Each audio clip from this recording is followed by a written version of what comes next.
بصوا يا جماعه، انا مش قادره اقول لكم الاكله دي طلعت قد ايه روعه. مهما تخيلت ما كنتش هتخيلها تطلع بالجمال والحلاوه دي، بجد والله العظيم يا جماعه مش هزار. بس طلع احلى بكتير من اللي معمول باللحمه. واسمعوا بقى يا معاذ، يا جماعة هي حلوة جدا جدا جدا. عايزه اقول لكم ان معاذ اصلا وانا بعملها كان رافض ان هو ياكل منها، ويقول لي انا مش هاكل منها، انا هاكل اي حاجه تانية.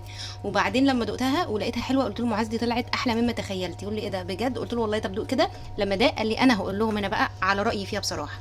هتجيبي كيلو من الاوراق والصدور، يعني من ده اوراق وصدور كمان، ده من ده شويه ومن ده شويه، طبعا الكميه حسب اللي انت هتعمليها. وقرن فلفل اخضر وثلاث بصلات كبار وحته ليا ضاني، وهو ده سر من الاسرار. والتوابل اللي في الطبق اللي هناك ده دي توابل الحواوشي اللي بنحطها على حواوشي اللحمه يا جماعه. انا استخدمتها هنا وعايزه اقول لك نقلت لي الوصفه في حته تانية خالص. وليه استخدمت اوراق مع صدور؟ الصدور لحمتها بتبقى غنيه والاوراق لحمتها بتبقى جوسي. دي مع دي كده بتديني نتيجه هايله. حطيت البصل والفلفل والليه بتاعتي في الكبه وفرمتهم مع بعض كويس، ونزلت الخليط من الكبه. وفي نفس الكبه هبدا ان انا افرم الفراخ بتاعتي. طيب انا عايزه اعمل صدور بس اعملي، عايزه تعملي اوراق بس اعملي، بس انا قلت لك على اللي انا عملته بكل امانه. فرمت الصدور والاوراق بتاعتي وحطيتهم على الخليط بقى بتاع البصل، وحطيت خليط الحواوشي ده. انا حطيت الخليط بتاع توابل الحواوشي ده كله عشان انا كنت جايبه الكميه اللي تكفي اللي انا هعمله. يعني انا جبت توابل حواوشي تكفي كيلو ونص، عشان انا حطيت كيلو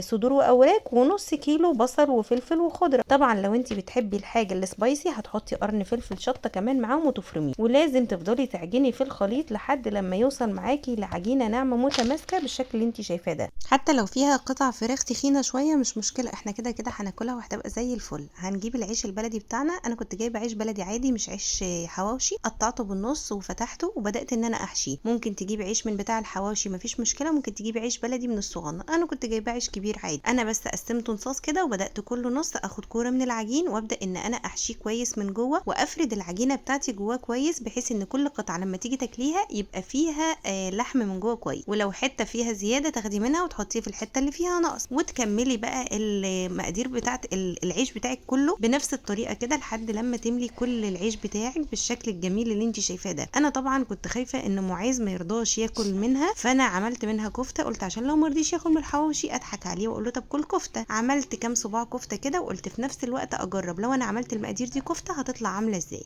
رصيت بقى العيش بتاعي كله في الصينيه وبدات ان انا ادهنه بالسمنه. انا بدهن الحواوشي بتاعي سواء لحمه او سواء فراخ بدهنه بالسمنه، علشان السمنه بتديله طعم رائع احلى من الزيت.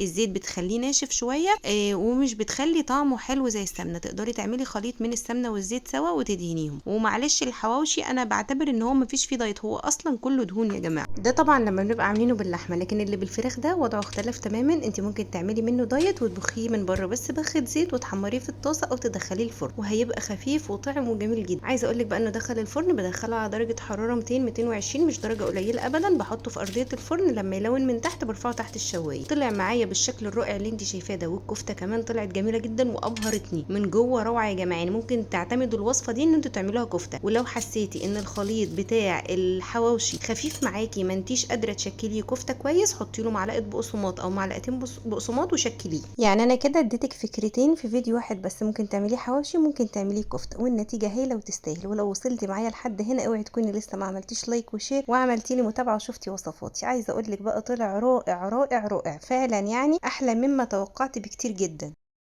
بصوا، انا مهما قلت لكم قد ايه الاكله دي طلعت حلوه قوي فوق ما انا توقعت مش هتتخيلوا. بصوا يا جماعه طلعت رائعه رائعه فوق ما اي حد ممكن يتخيل.